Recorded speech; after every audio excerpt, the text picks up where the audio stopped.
channel and via live streaming sa sports.abs-cbn.com. Mabuhay Pilipinas! Ako si Anton Rojas at medyo tumangkad din ako ng konti para matapatan at mapantayan ko naman itong aking kasama ngayon na si Coach Hammer Martin Antonio. Good afternoon, Anton. Magandang hapon, Pilipinas. Second game natin, napakaganda nung first game. Binakbak ng San Beda ang College of St. Benilde. Ngayon matutunghayan natin ang EAC Generals kontra sa Mapua Cardinals. At susubukan naman ng Cardinals na mapantayan ang kartada ng San Beda na nanalo nga sa ating unang laban. Oo, 4 na panalo kontra sa wala pang talo. Ang Mapua Cardinals naman, nakikita natin pumapangalawa, 3-0. Kahapon ang kapapanalo ng Letran Knights ay meron na rin 3 panalo. Ang Arellano Chiefs pangalawa, St. Benilde wala pa rin panalo. Makikita natin, bandang nasa ibaba, 1-2 ang EAC Generals. And speaking of the EAC Generals, matapos manalo sa kanilang unang laban, they lost 2 straight games, most recently kontra sa San Beda College. Pero kung titignan natin kung sino ang mga players na nag-step up para sa kupunan ni Coach Ariel Season, who is in his first year para sa EAC, may kita natin ang pangalang Sydney Onwabere. Nasabi mo nga, Anton, si Sydney Onwabere, inaasahan talaga ni Coach Ariel na magbibigay ng mas magagandang numero. Breakout game niya last week, stat sheet stuffer kung tawagin natin. 12 points, 9 rebounds, 3 assists, 1 steal and 1 block. Tinulungan pa ni Hamad Delamino na merong 18 points and 9 rebounds, 86% on his field goals, Anton.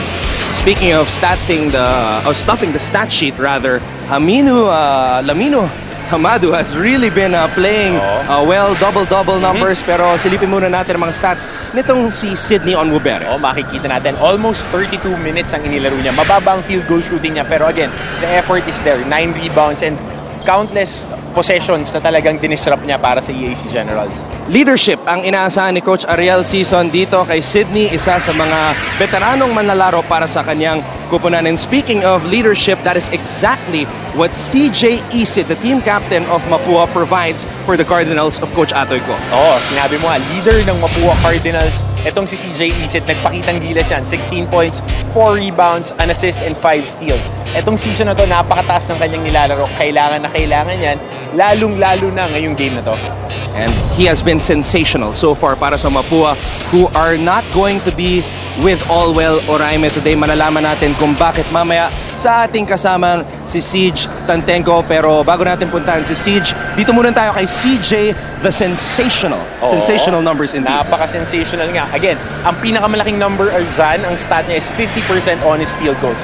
10 lang ang itinira niya, but the quality of his shots were there. 50% of those shots were made under 30 minutes. Alright, I think Siege Tantenko is ready. She's working her second straight game. What do you have for us, Siege?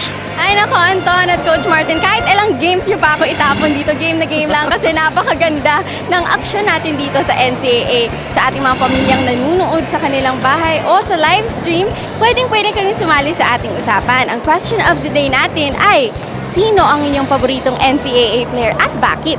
Gamitin nyo lang hashtag NCAA Season 92 para makita nyo ang inyong mga tweets live on air. Kami ang magbabasa niyan, kaya tag nyo lang kami. Nariyan sa baba ang aming social media handles. And don't forget to follow at ABS-CBN Sports on Twitter for the latest, freshest news about your favorite NCAA teams. Kaya kung sugod general man or cards up ang iyong sigaw, let us know at makikipagkulitan kami online. Di ba, Anton? Coach? Teka lang, CJ, may tanong ako sa iyo. Since Yes. mahilig ka sa trivia, bakit binago ni CJ Isit ang kanyang number this season? Bakit from 5, 26 na? Well, ang jersey number na 26, ang pinakaunang jersey number ni CJ nung naglalaro pa siya sa Canada. 9 years old siya nung una niyang ginamit. 26 is the birthday of his mother, Meds. I did not expect that you would know that. Na-research na niya. Seriously? Isang araw pa. Always one step Hashtag ahead of us. nerds. Thank you very much, Siege. Galing talaga. Ang daming baon na trivia. And when we come back, we shall have this matchup between Mapua and EAC dito lang sa Season 92 ng NCAA 10 kulay, isang laban.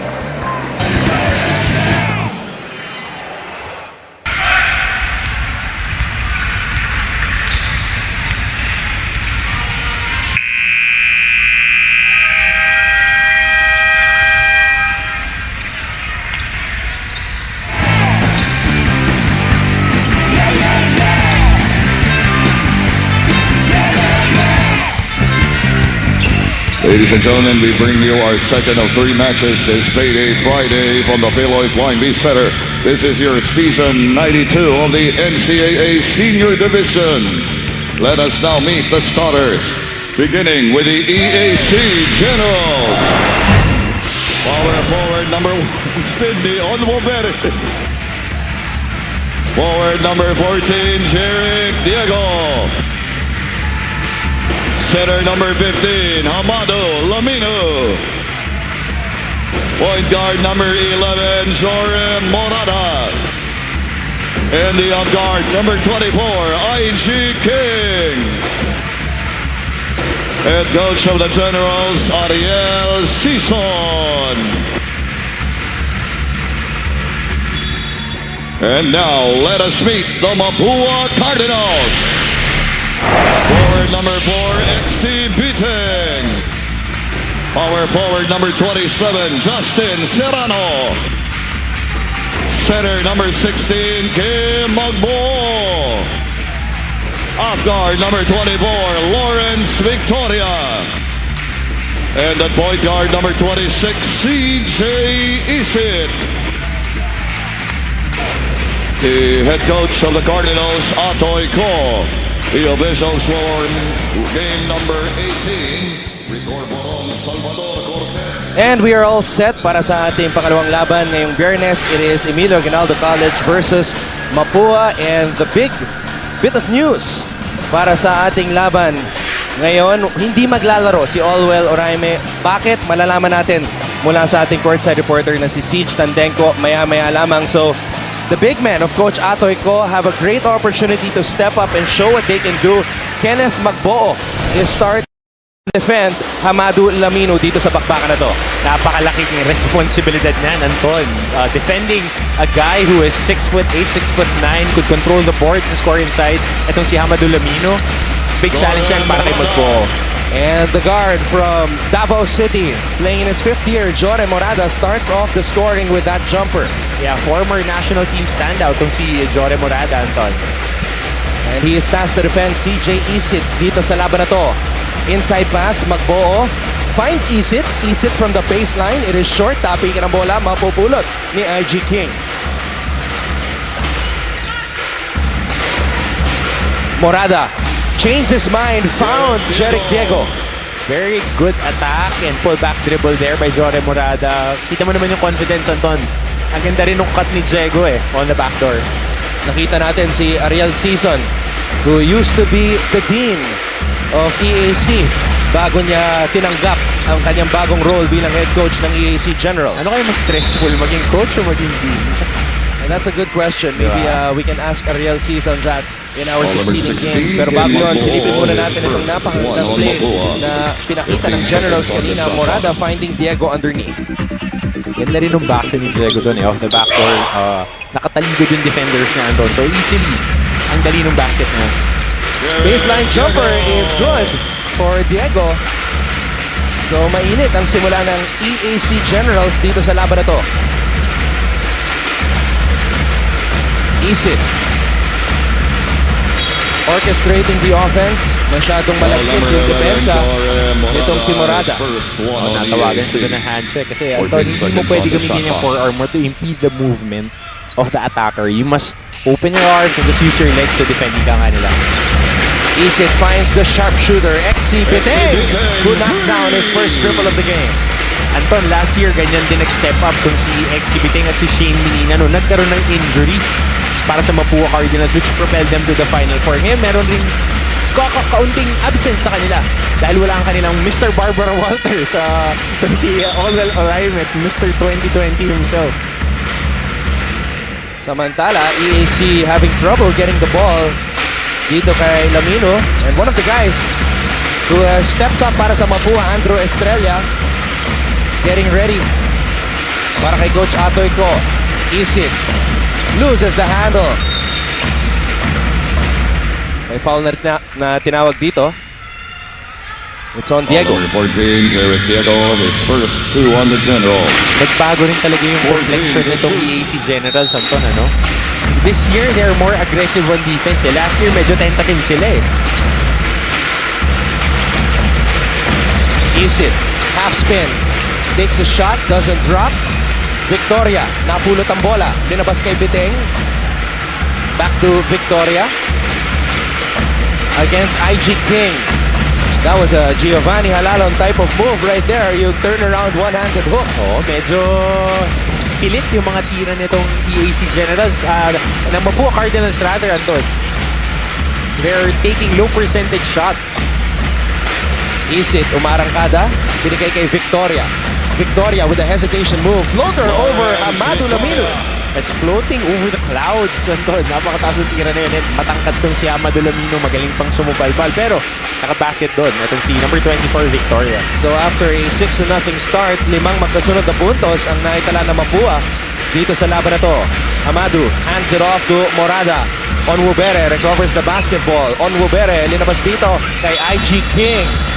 Pero may banggaan sa ilalim. Balikan muna natin ang ating kasamang si Siege Tantenko. Ako, wala nga tong si Oraime, pero ang nakasulat sa tuktok ng whiteboard ng Mapua Cardinals, no Allwell is not an excuse. Sabi ni Coach Atoy ko, may sakit ngayon si Allwell, but today will be a good test for his Cardinals to prove na hindi ito Allwell and the Minions. Kahit wala si Allwell, may laban ang kanyang team. Sabi rin niya na this is also a test for his rookie big man. And don't worry, Mapua fans, Allwell will be back as soon as possible. Anton, Coach Hammer? Balita ko nga, Siege, he's targeting a Tuesday return. That's July 19. And why? Kasi Arellano makakalaban ng Mapua sa Tuesday. Oo, and ang Arellano, uhaw din bumawi yan next game, ha? Galing sa pagkatalo yan kontra sa Letran Knights. And Coach Atoy ko is confident dahil nakwento niya sa akin, they played against UE and Adamson without Allwell in a tune-up game at nanalo sila kontra sa dalawang kupunan na yun. Oo, alam naman natin, Anton, na tune-up games are just a gauge on how you would perform, but when the lights are brightest and the drums are beating, doon natin malalaman if they're really prepared enough. Samantala, pumasok na si Francis Monseac, team captain para sa EAC, at si Andoy Estrella pumasok na rin para sa Mapua. Estrella, very aggressive player at kadalasan nagpa-practice yan kahit nasa Team B siya last year. Aaron pass by IG King and Officials timeout. Timeout EAC Generals. this is a sight that we don't want to see. We have Kenneth Magbo on the floor. Let's see what happened here.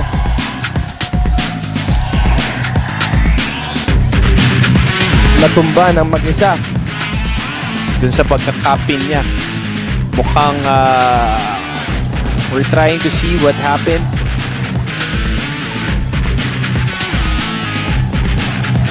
It's a right knee issue, obviously, and he does have that sleeve on his right knee, so it's possibly an existing injury. Our courtside reporter, Siege Tantenko, is on the scene right now. At makakuha tayo ng update maya-maya lamang. Magbabalik po ang Season 92 ng NCAA.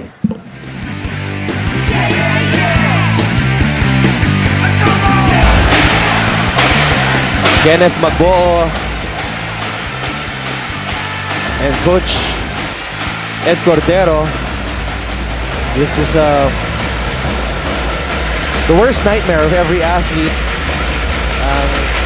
Magtamo ng isang injury, and we pray that he'll be okay, but he's on the bench right now.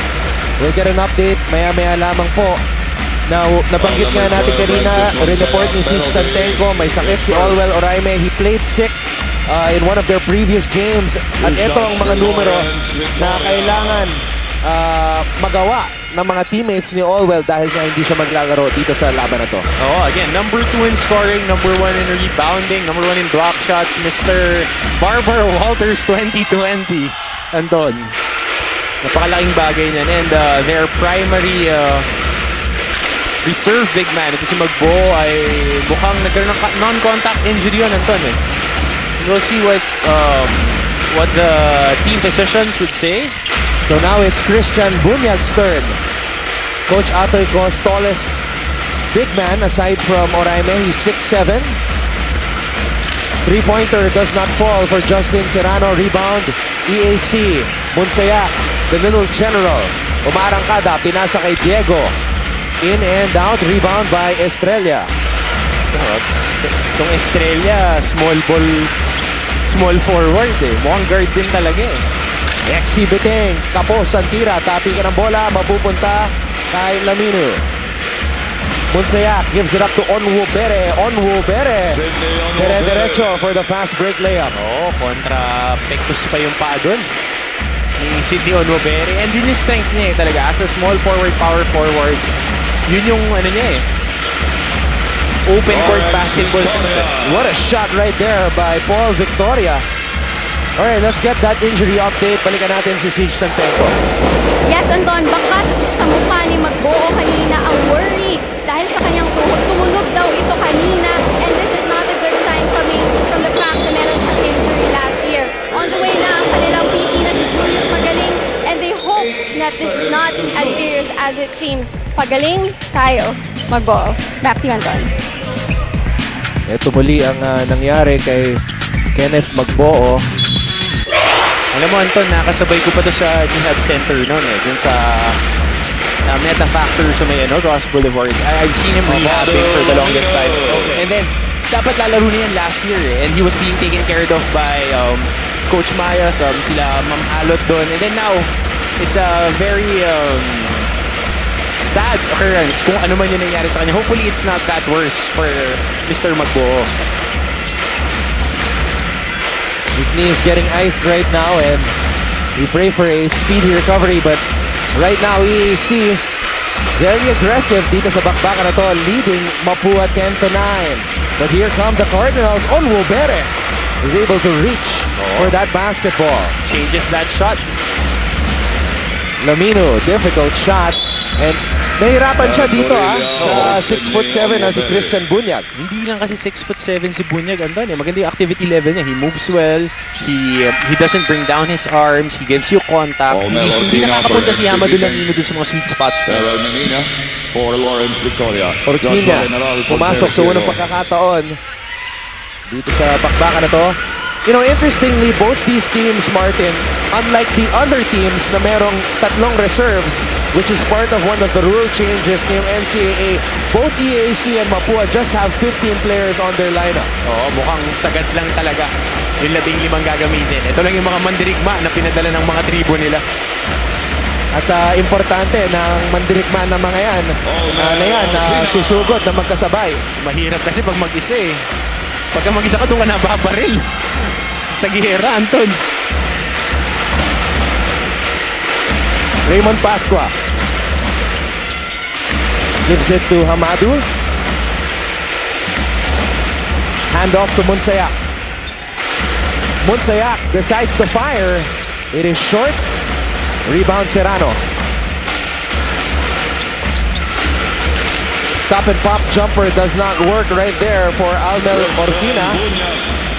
Pero nakapuntos itong si Christian Bunyag. That's good for his confidence. Oh, definitely, Anton. Yung mga opportunities na nakukuha natin, it might come from injury, it might come from mga malalim na bunot ng coaches. Yan yung magbibigay sa atin ng additional confidence to perform, lalo na sa big stage. Lamino. Binigay kay Francis. Francis spins, gives it out to General. Joshua General, kapos, Bunyag with the rebound. Very impressive tong Christian Bunyag, Anton. Pagka nabigyan pa ito ng mga konting oras sa weight room at saka reps with Coach Ed Cordero, talagang malaki ang potential.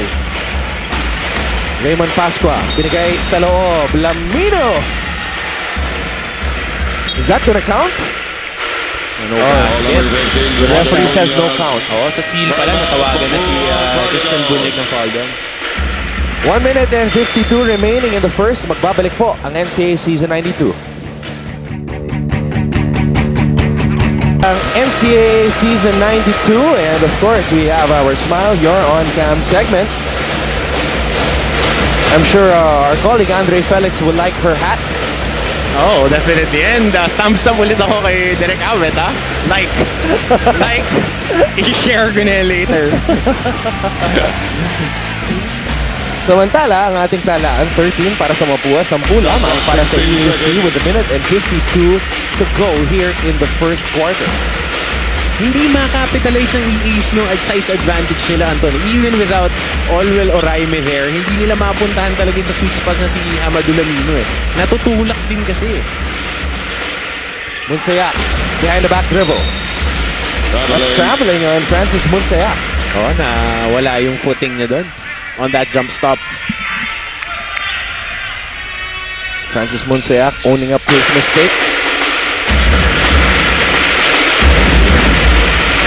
Pascual, dinedepensahan si Menina. Eriobu is in the game now for Mapua, playing in his final year. Estrella, an aggressive move, could not draw a foul at nagdalawang isip doon. Itong si Dan Corilla, that's a double dribble on his part. IG King for Dan Gorilla. IG King, isa rin sa mga inaasahan ni Coach Ariel ngayong season. IG King has been here a while. His rookie year in the NCAA was 2011, but missed the past year and only played 5 games in NCAA season 90. So medyo matagal na wala itong si IG King. Returning. Ryan may double-double machine. Beast mode. Yan ang favorite player ni Malcolm Serrano. Sabi naman ni CJ Isit, sobrang bait, vocal leader, tapos role model pa. Parang ikaw pala, Anton, eh, no? Role model talaga. Vocal leader, eh. Ayan ang kapitan ng Mapua, CJ Isit. Tsaka napakaganda ng pagkakasuklay ng buhok. Ang idol ni CJ Isit, Gary Payton. Bihira tayo makarinig ng player na si Payton ang kanyang idol. Kaya mga 90s kid din tong si CJ Isit, diba? Kasi Gary Payton was really a very good defensive player. Defensive Player of the Year noong 1996 for the Seattle Supersonics. Although Isit is from Toronto, Canada. Pero ang kanyang mga magulang, kanyang tatay from Pangasinan, kanyang nanay from Cagayan Valley. Shot clock 22. Speaking of Seattle, IG King is from Seattle actually. 7-point lead para sa Mapua. Under a minute to play. Full court pressure pinapakita ng Cardinals.